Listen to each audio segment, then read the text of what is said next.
Picture yourself as an ancient sailor. No GPS, no WIFI, just a compass that wobbles like it's got seasickness and a sky full of mysterious twinkling dots. You're tired, hungry, and is that a kraken or just an overenthusiastic wave? The ocean's endless, and you need to find a tiny, mythical place called Port That Definitely Exists without taking a cosmic wrong turn. If only you had Google Maps. Imagine rerouting, announced in Latin during a lightning storm. That'd spice things up. We've all bought the story. Real sailors just locked their sights on the North Star, that celestial glow stick perched above true north like the universe's ultimate "You are here" sign. Point your ship at Polaris, and presto. The spice trade thrived, wars were won, and epic romances bloomed, star-guided and streamlined. Facts. Well, not quite. The cosmos wasn't always that cooperative. Clouds and storms loved hiding the stars. Southern voyages might as well have been charted by guessing. And Polaris? Sometimes it took a day off. Spoiler alert, Polaris wasn't always the North Star. A few thousand years back, it wasn't even in the running. Ask an ancient Egyptian sailor about Polaris, and he'd probably say, "Pola what?" Early sailors were ingenious. They tracked the sun's path, memorized coastlines more jagged than a shipwreck, and even followed migrating birds. Some trusted sea creatures. Imagine using dolphin sightings instead of Google's blue dot. Even when Polaris finally claimed prime real estate near the North Pole, sailors took a millennium or two to fully trust it. No glowing North Star button for pirates, just a very starry, somewhat unreliable interface. Punch. In truth, the North Star only became a dependable navigational buddy in the last 1,000 years or so, meaning countless civilizations crossed oceans on nothing but grit, guts, and a hefty dose of guesswork.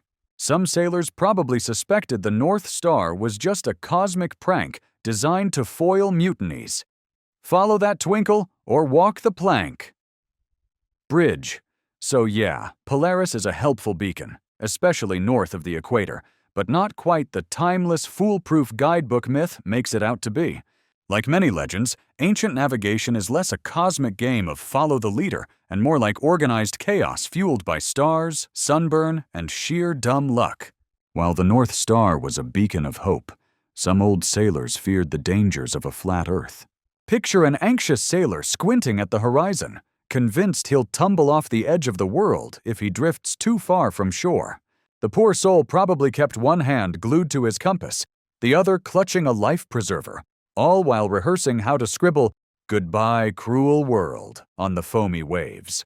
Now, let's tackle the soggy elephant in the crow's nest. Old-time sailors supposedly thought the Earth was flatter than last week's grog, perched precariously on oceans like a wobbly dinner plate. Legend has it, if you sailed too far, you'd tip right over, plunging into... what exactly? A cosmic abyss filled with space sharks? A black void where lost barrels and forgotten treasure maps go to languish? Pirates may have argued about who walked the plank, or who heroically dove into the infinite nothingness first. Time to drop anchor and set sail for reality. Despite popular lore and eyebrow-raising memes, most educated folks since ancient Greece knew the Earth was round. By the Middle Ages, sailors navigated using stars, shadows, and a healthy dose of skepticism toward flat Earth TikTokers to chart their course on a curved globe. The flat Earth fuss was a rare medieval hiccup, and later, a modern internet writing prompt. If anyone really claimed to see the edge, their compass wasn't just faulty. It probably needed a stiff drink and a consultation. So what truly scared Columbus? Not gravity giving up at the planet's rim, but the much more down-to-earth fear of running out of snacks and rum. Sure, falling off the Earth would have wrecked your 401k, but no biscuits? That was the real nightmare for a seafarer. If only they'd strapped a GoPro to a parrot, we'd finally know what lay beyond the edge. Spoiler alert, just more water. Anchors away! Beyond fears of falling off the world, Vikings sought other mystical tools like sunstones to navigate safely. Picture a band of hairy Norsemen braving fog-choked seas without so much as a smartphone. No Google Maps, no Waze, not even a crumpled paper atlas to fold into an unholy origami mess. Legend says these fearless Vikings had a secret weapon, magical sunstones that could sniff out sunlight through the thickest clouds. If true, they'd be the original crystal navigators. Take that, Silicon Valley. Here's the twist. These sunstones weren't Odin's sparkle-encrusted crown jewels, but humble pieces of Iceland spar, a clear crystal form of calcite. It won't grant you +10 navigation, but it does have a neat trick: polarizing light. When the sky's grayer than a mid-July meeting, polarized light can reveal the sun's hiding spot, letting a clever sailor plot a true course. Move over, Siri. Viking navigation calls for geology and a whole lot of eyeball squinting until your beard bristles. Now, here's the kicker bigger than a Viking's laundry pile. Not a single sunstone has ever been found in a Viking shipwreck or burial mound. Zip! Nada. Seems the ultimate seafaring bling was either left behind or lost during an overly enthusiastic ale-fueled celebration. Sure, medieval texts mentioned Solarstein, but was it a real navigational tool or just Old Norse slang for awesome rock I found? That remains a mystery.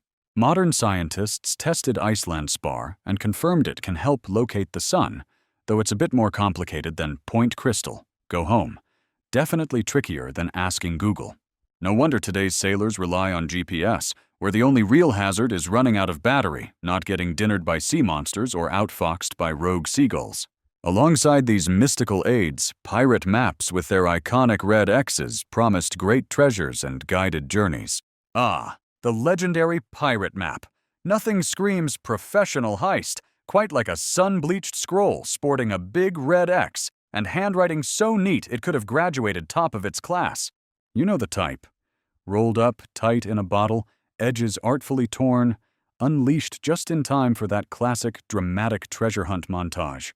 According to Hollywood, pirates roamed the high seas armed with papery GPS units, adorned with mystical riddles, cryptic doodles, and naturally, flawless calligraphy, because even Blackbeard apparently aced advanced penmanship.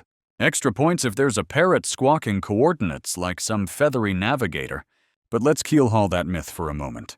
Thanks to Robert Louis Stevenson's Treasure Island and SpongeBob's endless underwater antics, generations have grown up convinced that X marks the spot is just pirate speak for Google Maps for gold.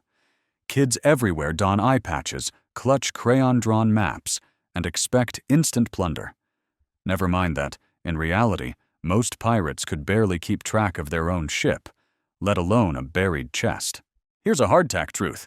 Pirates were masters of thievery, not meticulous record-keeping. Actual pirate hordes rarely came with maps.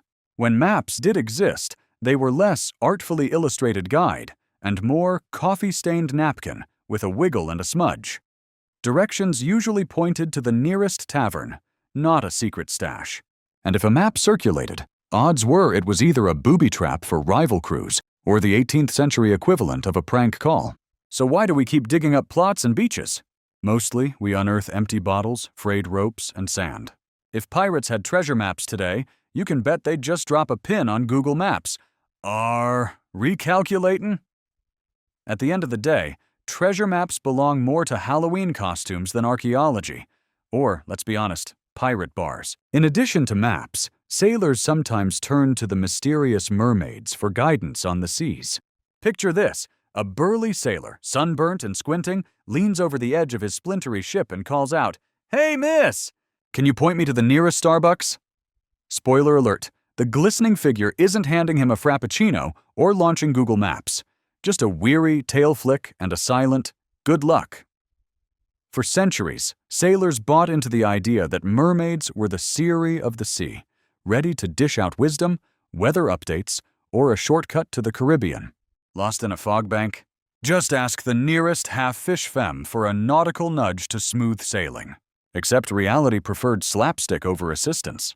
Real-life mermaid sightings tended to foreshadow storms, hallucinations, or intense debates with seaweed. Spotting one was less, "Hello, helpful guide," and more, "Bye-bye, cruel world." Early mermaid tales weren't customer service stories. They were ominous warnings. Don't die horribly, mate.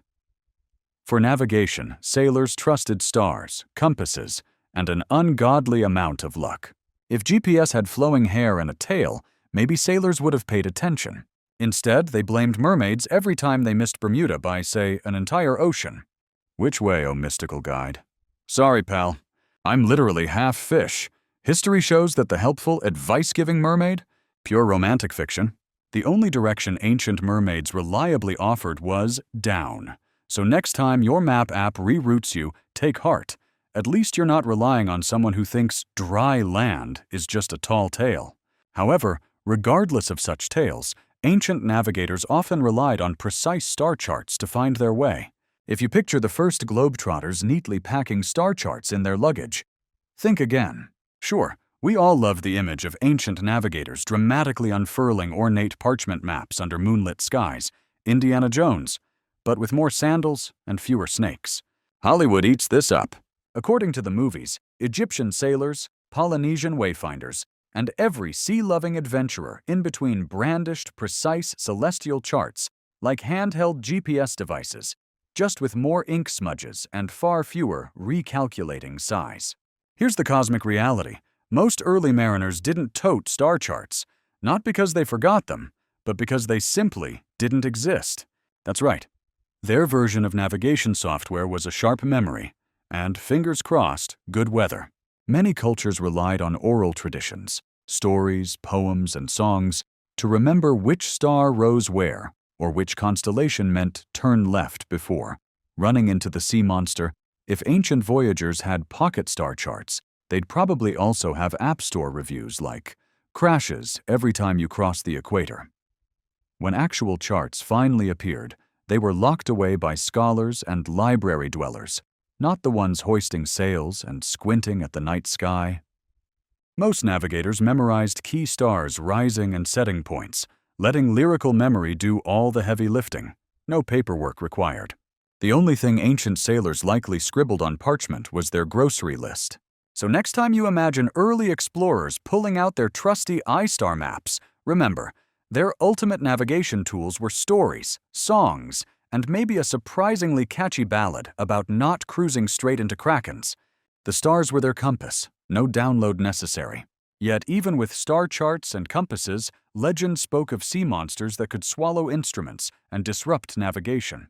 Picture this. Your compass needle is spinning like it's auditioning for Dancing with the Nautical Stars, and every sailor on deck is blaming the legendary sea monsters.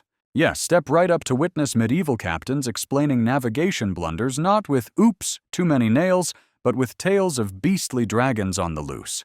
Back in the day, sailor lore overflowed with rumors of creatures so enormous their stomachs churned whirlpools strong enough to swallow entire ships, and apparently, compasses for dessert. Tales of krakens, leviathans, and serpents swimming with magnetic swagger had compass needles spinning like Tops 2.0. The verdict? Misbehaving compasses? Clearly the kraken's taken up a new hobby. Here's the reality check. Early compasses were the divas of the sea. A stray iron nail nearby, and they'd completely lose north. Medieval shipbuilders, blissfully unaware, slapped on every iron gadget they could find, crafting floating electromagnetic obstacle courses. No surprise the compasses threw a fit. Some sailors even theorized the North Pole was a monster's lair, gobbling needles one navigation mishap at a time. But as science crept aboard, it turned out the real monster terrorizing navigation was poor engineering choices all along. Krakens got their magnetic reputations revoked, and compasses started behaving. A bittersweet day for sea monster scapegoats, but a relief for captains craving tentacle-free explanations. So next time your GPS freaks out, resist blaming giant squids. Chances are it's a bit less mythical, a bit more you parked next to a metal dumpster. After all, progress means leaving monsters in the dust. Compounding the challenges, mythical islands like Atlantis continued to deceive even the most skilled explorers. Once upon a tide, even the saltiest sea dogs got bamboozled chasing invisible islands across the high seas. Forget Google Maps. Early navigation was like Pirates of the Caribbean, but with more squinting and accidental whale spotting. Legendary lands like Atlantis, High Brazil, and Thule popped up on crumbling maps, turning every voyage into a soggy chapter of choose-your-own-adventure, except Game Over occasionally involved a kraken or two. But let's squash the myth that these mariners were just gullible seagull chasers with sunburns. Nope! They relied on reports, rumors, and the occasional dazzling mirage. News of mysterious lands spread faster than fishtails at a dockside pub. Mapmakers, those hopeful homebodies, faithfully inked every suspicious blue blotch with "Here be dragons" or "Probably not full of cannibals." Early GPS. More like guesswork, parrots, and superstition.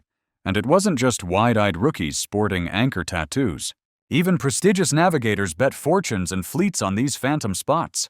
If Atlantis really existed, it'd be the world's longest game of hide-and-seek. Explorers often set sail for mythical places, misled by fog banks, volcanic smoke, or yes, mistaking a whale's back for prime real estate. Nothing says credible explorer like that. Over centuries, and after a few more embarrassing detours, seafarers realized many of these islands were cartographic wishful thinking, sprinkled with fog and possibly a tot of rum. Gradually, the mythical lands disappeared from maps, replaced by actual science and, sadly, far fewer dragons. So next time your GPS reroutes you into a lake, remember, you're in very noble company.